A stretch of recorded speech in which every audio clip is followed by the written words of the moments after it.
with this next video, I'm going to talk to you about shading and finishing touches to create a finished drawing.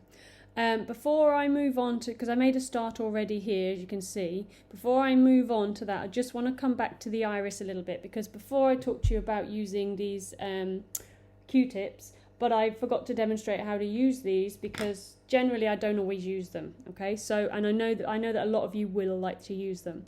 Now, when you're using anything for blending, whether it's a Q-tip, whether it's a piece of tissue, or whether it's a blending pencil, you've got to be really careful not to over blend, because what you're doing is when you're blending, you are smudging and blurring all of the pencil tones together, and if you're not careful, you can end up with a grey, horrible mess.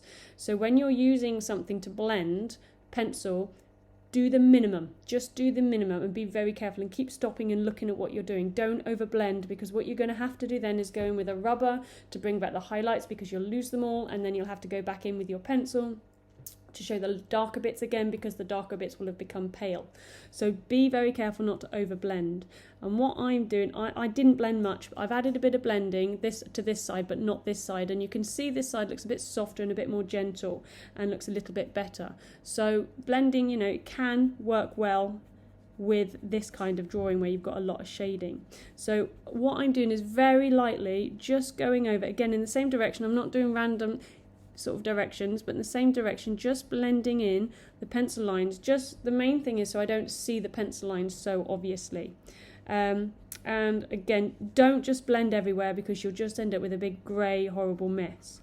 So I'm just working around the outside of this very, very gently, just softening the lines, the pencil lines that I've created. So that's really what I want to do here, just soften those pencil lines, but again, be careful not to sort of overdo it. I'm not going to go into too much detail. I'd probably spend a good sort of 5 minutes just doing little tiny bits to get this to where I want it to be, but you don't need to see me doing that for 5 minutes. So I'm going to leave that there. So the next part is shading the eye or the eyeball and then the eyelid. So I've made a start on this side. If I look at my picture, this side, the inner part of the eyeball has got a lot more dark shadow than this side.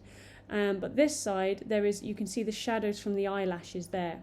So what I'm using my dark sort of 6B pencil, but just be careful not to overshade. Excuse me, because what you can end up doing accidentally is making the whites of the eye too dark, and you still want it to look like it's white. You're just adding shadow, so it's not a flat plane, because your eyeball's obviously round.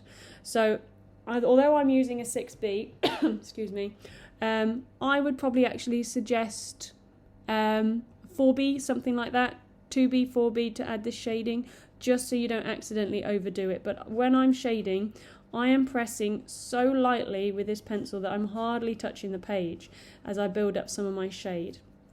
And I'm just doing it a little bit, because the other thing I don't want to do is lose all my eyelashes. You can see on this side I've gone over them, or started to go over them. They just need a bit more work on them, because they need to be darker. Because remember I said at the start how in the picture, because my picture's just here off screen, so I'm still looking at it, and you need to make sure you're always looking at your reference. Don't ever sit there making it up, because the chances are you'll probably ruin your work. So make sure you're looking at your reference. And as I look at my reference, the eyelashes, that's the darkest, that's the second darkest, and I think the eyelashes actually probably about the same dark as that. So that's what I want to make sure that I end up with. So you will need to go over them. So I'm just putting some light shade, and I'm going to be very careful not to overshade here. If I do accidentally overshade, I just need to go over it with a rubber just to bring it back, or bring back the white bits. But when I look at this, there's some shade at the bottom, but not much, very little. There's a shade at the top and the shadows, which I haven't done yet. So all I've done is I've just shaded in the lightest shading I can possibly press down with my pencil, and I'm not going everywhere, because if I bring back my reference image, there's a lot of light here. All I want is the shading along the top. There's a bit of shade there because that bit's darker than this bit, and then a tiniest bit of shade at the bottom, and as you can see this side's a lot darker. So that's what I'm trying to create here. And I might even, when I've done this side, go back and add a bit more shade to that, because I probably could darken some of this area here. So when you are adding shade, it's best to do it a bit at a time. Now I'm going to leave it there with the pencil. I'm going to come back to the cotton bud, and I'm just going to blend that a little bit just to get a softer sort of shade, softer blend of my shading. And again, just be very careful not to bring all of this sort of graphite down into the white areas or the bits that I want to remain white. If I'm finding that it's hard to blend because I've got this hard edge at the moment, then use your rubber to help you blend as well. So, you know, if you think you're going to overdo it, that's fine. You can just use the rubber just to bring it back a little bit. And then use the cotton bud again, or your bit of tissue or your blending pencil, just to sort of bring that back, so you end up with a soft sort of blend, because that's how it looks in the picture. And then once I've done that, and I'm happy with that, I'd probably spend a couple more minutes on that, but the next bit is adding in the shadows of the eyelashes. So they kind of come down like that, and I've got to be careful not to make them look just like lines, because in the picture they don't. They're just shadows, so they don't need to be, you know, sort of too straight. It's just like a shady bit that I'm just adding there. If I look at my picture and look at the sort of lines that's been created by the shadows of the eyelashes, it's just like these little sort of vague liney bits. It's not very clear, the lines are. If I bring it back down so you can see what I'm talking about, it's just these sort of faded sort of lines that are coming down from the top eyelid. Then once you're happy with that, then I'd go over the eyelashes a bit darker. So I'm going to find it easier because I'm flicking it just to turn the page round a little bit, and then I'm just working over the top of these, thinking about what I'm doing. Remember I said about just flicky lines to make the lines look natural, and there's a few more in there, so you want it to make it look natural. If you have some thinner ones, some thicker ones, some a bit longer than others, they'll look more natural, like natural eyelashes. If I look at my picture, it's very dark between here and here, so that's what I want to show on mine as well.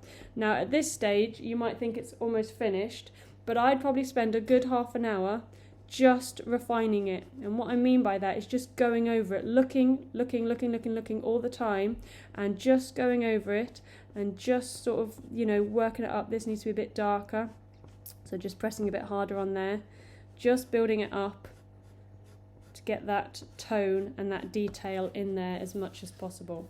The bottom, there's a little bit of shade in the corner there, and that's pretty much it. I haven't really done the teared up much yet. I've done a little bit of shading in there, but I'd probably now, looking at that, this is a similar tone to this, so I probably just want to make it a little bit darker in here. So you're just going back and forth all the time, building your drawing up bit at a time. Don't overdo it, and if you do overdo it, use your rubber to bring back your highlights, because what you want is a good range of light, mid and dark tones in your drawing. Now lastly, when it comes to the eyelid, if we look at the picture, if I bring the picture down, it's really dark here, and dark here but not as dark as here, so there's a bigger shadow here than there is over on this side. If we look at the actual lid, there's a big highlight here.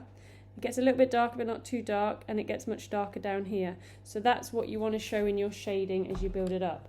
So I'd probably start with the shading up here first, because that's the darkest shading, so I would say I'd start with that. And again, start light and work your way up to dark, because if you overdo the darkness, it's always harder to bring it back light than it is to make it darker if it's too light. So build it up a little bit at a time, gently, making sure you got a good clean line there, because it is a good clean line. On this side there's a few sort of creases in the skin, so if you wanted to be really sort of picky with that and show that, don't forget, because my pencil's getting to a stage now where it needs sharpening, so I'd probably sharpen it. So make sure you got a good sharp pencil, especially if you're drawing detail like I am here, because what will happen is these lines will end up just being too thick. So make sure you got a good sharpened pencil as well. And then I'm just build up some of the shade sort of that way on top of that.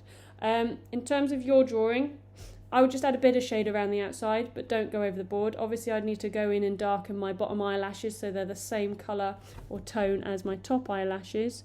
When you think you've finished, just spend a bit of time looking at your image, looking at your drawing, and just identifying, are there any other little bits that I need to do to improve it, to finish it and complete it. Okay?